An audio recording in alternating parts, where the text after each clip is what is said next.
Good morning mga boss, flex ko lang sa inyo dahil meron tayo mga bagong accessories ngayon dito sa aking trike. Ayun o.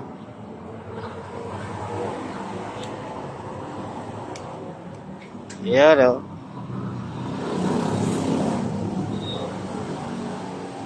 Yung mga antena natin, medyo pinutulan ko. Sinakto ko lang dito sa may bubong ko kasi sumasabit doon sa mga tambutso pagka pinapasok ko doon sa garahe. Meron tayong mga available niyan, yung double spring na antena. Nilagyan ko lang ng additional na accessories, dagdag forma din. Ganon din dito sa itong antena natin na ganito. Mura lang to dito sa shop. 1.5 lang yan.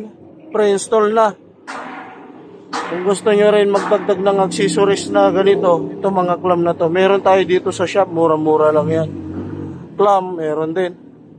Lampara, may stock pa tayo dyan. Meron din tanso na lampara. Size medium yan mga boss.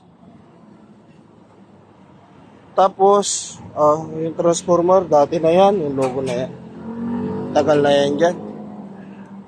Yung, McGuard, bagong lagay ko lang din yan. Tapos, itong hub cover, bagong lagay lang din kasi nabili yung, dating nakasalpak dyan, nakursunadaan ng customer dahil, plug and play yan.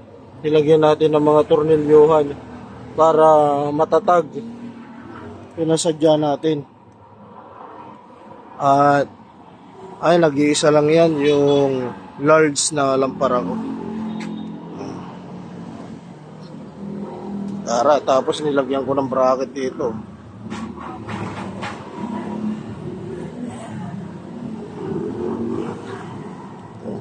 Gold bolts. Ano pa ba? Ito pala, yung kakagawa ko lang nung isang araw na design. Parang trophy lang. Pero napaka lakas ng dating. Tapos mayroon pa ako dun sa taas. Yung large.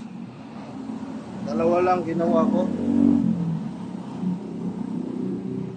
Para lang dito sa trike ko. Kung gusto niyo mag-order, pwede ko po kayong gawan yan. 3 o 4. Purong stainless. At saka yung isa pala dito, medyo nahirapan ako ditong gawin dahil first time lang. Ayan, naka full weld lahat yan mga boss. Wala kayong makikitang dugtungan dito.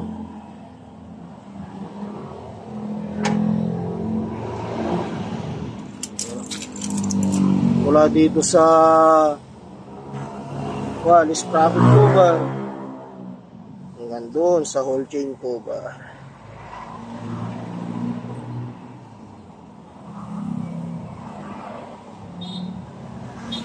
Yan lang naman yung dinagdag ko dyan, bukod dito sa emblem. Kung kayo ay may gustong pagawa o bilhin mga accessories, mga boss, pasya lang kayo dito sa shop. Marami tayong stock ngayon. Mga tapaludo, whole chain cover, antena. And maraming salamat. Good morning. Dami nating pipe. Pati sinampay.